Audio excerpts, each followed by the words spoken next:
សួស្តីបងប្អូនទាំងអស់គ្នាថ្ងៃនេះខ្ញុំចង់នាំបងប្អូនទាំងអស់គ្នាមកបោះតង់សាកថ្មជីវិតមួយខ្ញុំម្ដងប៉ុន្តែចង់និយាយថាឥឡូវហ្នឹងអត់ទាន់បានដល់កន្លែងបោះតង់សាកថ្មជីវិតទេវែងគ្នាវែងនឹងផ្លូវទៀតហើយមកដល់កន្លែងនេះគឺអត់មានសេវាទូរស័ព្ទលីងតែម្ដងប៉ុន្តែមានវិធីមួយដែលយើងអាចទៅរកគ្នាបាននៅពេលដែលយើងមកដល់កន្លែងដែលអត់មានសេវាទូរស័ព្ទអញ្ចឹងណានេះបងប្អូនទាំងអស់គ្នាអញ្ចឹងយើងចូលមកកាន់ setting មកហើយយើងចូលមកកាន់ mobile network beacon link ឡូចេះហេងហើយឡើយចាំខ្ញុំតិចដល់ឡើយ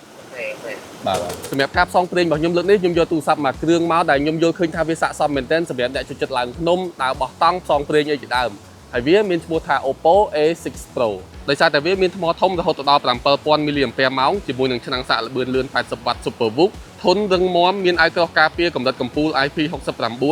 អេក្រង់ភ្លឺច្បាស់ AMOLED 120Hz មានបច្ចេកវិទ្យា Link Boost ជំនួយសេវាអ៊ីនធឺណិតឲ្យខ្លាំងហើយសំខាន់គឺយើងអាច call រកគ្នាបានបើទោះបីជាយើងចូលទៅដល់កន្លែងដែលអត់មានសេវាទូរស័ព្ទក៏ដោយអញ្ចឹងនៅក្នុងវីដេអូនេះខ្ញុំនឹងបង្ហាញបងប្អូនជាក់ស្ដែងថាតើយើងអាច call រកគ្នាបានមែនឬក៏អត់ហើយគុណភាពវាកម្រិតណាដែរម្យ៉ាងវិញទៀតថ្ម 7000 mAh របស់វានឹងវាអាចស៊ូជាមួយខ្ញុំបាន2យប់មួយថ្ងៃឬក៏អត់អ្នកទាំងអស់គ្នាឥឡូវនេះខ្ញុំបានមកដល់ទឹកធ្លាក់ច្រកលៀងហើយ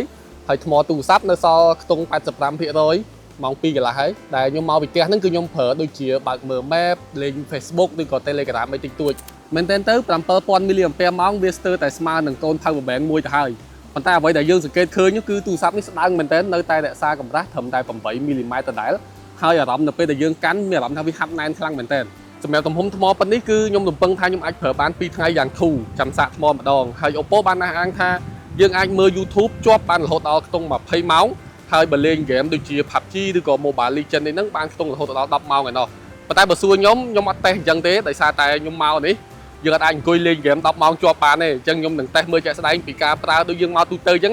ចាំមើលថាតើយើងអាចប្រើបាន2ថ្ងៃដូចគេនិយាយមែនអត់តែខ្ញុំចង់បញ្ជាក់ប្រាប់បងប្អូនតិចឲ្យហើយថាការធ្វើតេស្តនេះវាអាចខុសពីការប្រើប្រាស់នៅផ្ទះប្រចាំថ្ងៃដោយសារតែនៅពេលដែលយើងមកតំបន់បែបនេះសេវាទូរស័ព្ទវាអត់សូវខ្លាំងទេអញ្ចឹងទូរស័ព្ទគឺវាប្រើថ្មច្រើនក្នុងការរាវរកសេវា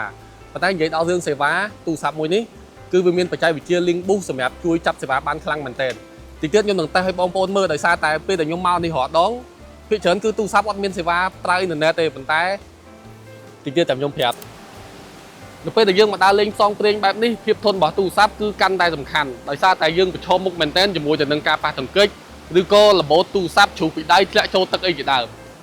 និយាយចំទៅ Oppo A6 Pro នេះគឺជាទូរស័ព្ទដែលគេផ្ដោតខ្លាំងទៅលើភាពធន់ហើយគេក៏ទទួលបានការបញ្ជាក់ពីភាពធន់ហ្នឹងកម្រិតស្តង់ដារយោធាអាមេរិកថែមទៀតបូករួមជាមួយនឹងអាវក្រោះការពារ IP69 ធន់ជាមួយនឹងធូលីក៏ដូចជាសម្ពាធទឹកនិយាយទៅខ្ញុំនឹងព្យាយាមថតរូបក៏ដូចជាវីដេអូឲ្យបានច្រើនដើម្បីឲ្យអ្នកទាំងអស់គ្នាបានឃើញពីគុណភាពរបស់Oppo A6 Pro ហ្នឹងដោយសារតែធម្មតាពេលដែលយើងមកដើរលេងអញ្ចឹងប្រកាសជាត្រូវការថតរូបថតវីដេអូច្រើនហើយ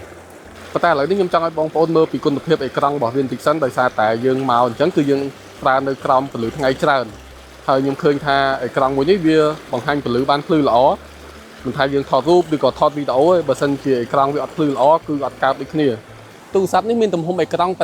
6.57 អ៊ីងជាប្រភេទ AMOLED 120Hz 10bit ដែលមាន resolution 1080 គុណនឹង 2370 pixel ហើយការបង្ហាញពន្លឺរហូតដល់ 1400 nit ឯណោះដូច្នេះបងប្អូនអាចមើលជាក់ស្ដែងបាននៅពេលដែលយើងកាន់ថតរូបនៅក្រោមពន្លឺថ្ងៃគឺអាចមើលឃើញបានធម្មតាហើយបើនិយាយពីការកំសាន្តមើល YouTube លេង game ឬក៏មើលបណ្ដាញសង្គមផ្សេងរូបភាពដែលបង្ហាញមកគឺច្បាស់និងមានពណ៌ដិតស្រស់ល្អផងដែរចំពោះកាមេរ៉ាយើងទទួលបានកាមេរ៉ាគោលដែលមានកម្រិតច្បាស់ 50 megapixel aperture f1.8 focal length 27 mm ទប់លំនឹងដោយ OIS ធ្វើការរួមគ្នាជាមួយនឹង depth sensor 2 megapixel សម្រាប់ជំនួយដល់ការថតរូបបែប portrait ឲ្យកាន់តែល្អប្រសើរចំណែកកាមេរ៉ា selfie មានកម្រិតច្បាស់ 16 megapixel aperture f2.4 និង focal length 23 mm ចំពោះវីដេអូយើងអាចថតបានក្នុងកម្រិតខ្ពស់បំផុត Full HD 60 fps គ្រឿងបង្គុំកាមេរ៉ានេះវាសាមញ្ញអាចទទួលយកបានសម្រាប់ការថតរូបទូទៅណាមួយវាមានជំនួយដោយ AI សម្រាប់គណនាពន្លឺ dynamic range មានមុខងារ HDR និងផ្ដល់ពណ៌ស្បែកមុខមនុស្សយើងនឹងបានស្អាត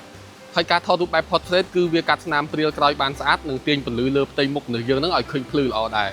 ចំពោះកម្លាំងម៉ាស៊ីន Oppo A6 Pro នេះប្រើ chipset MediaTek Helio G100 RAM 8GB បូក 8GB បន្ថែមនិងទំហំផ្ទុកទិន្នន័យ 256GB រត់នៅលើ ColorOS 15ចំពោះមុខងារ AI ខ្ញុំសរសើរ Oppo មួយគឺអត់ដែលរិះថាំសម្រាប់មុខងារ AI នៅលើ model ណាមួយរបស់ខ្លួននោះទេជាក់ស្ដែងនៅលើ Oppo A6 Pro នេះមានមុខងារ AI សម្រាប់ជំនួយទៅដល់ការថតរូបអត់ចាញ់ model flagship របស់ខ្លួនទេជាក់ស្ដែងយើងឃើញមាន AI លុបរូបភាព AI កែប្លង់ថត AI perfect shot និង AI លុបបំបាត់ព្រាល ចំពោះកម្លាំងម៉ាស៊ីនប៉ុណ្ណេះបើយើងនិយាយពីការប្រើប្រាស់ទូទៅប្រើបណ្ដាញសង្គមច្រើនឬក៏លេងហ្គេម Mobile Legends PUBG អីគឺយើងលេងបានស្រួលអត់បញ្ហាអីទេណាមួយទៀតវាមានមុខងារ AI Link Boost សម្រាប់ជំនួយសេវាហើយសេវាអ៊ីនធឺណិតនេះអ្នកទាំងអស់គ្នាតាមពិតវាក៏ជាការចូលរួមមួយផ្នែកដែលជួយឲ្យបទពិសោធន៍នៃការប្រើប្រាស់របស់យើងនឹងកាន់តែប្រសើរដែរអ្នកទាំងអស់គ្នាឥឡូវនេះម៉ោង 7:09 ហើយខ្ញុំចង់មកអាប់ដេតថាមពលថ្មតិចនៅសល់ 69% ហើយបើចំពោះសេវាវិញគឺ 4G ពេញដុតតែម្ដងប៉ុន្តែនៅខាង iPhone នេះគឺបានត្រឹមតែ E ទេអ្នកនាងខ្ញុំមកលេងតំបន់នេះរហូតគឺដែលមានសេវាអ៊ីនធឺណិតប្រើទេប៉ុន្តែលើកនេះគឺ 4G ពេញគឺខ្ញុំដាក់អង្កឹមhere អ្នកទាំងអស់គ្នាមើលតែម្ដងem mau bên bài này đó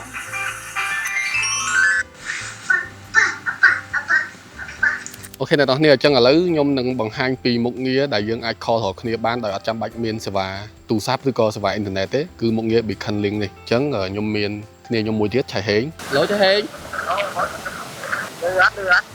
លឺតាឆៃហេងអីកុំលឿនពេកចាំខ្ញុំហង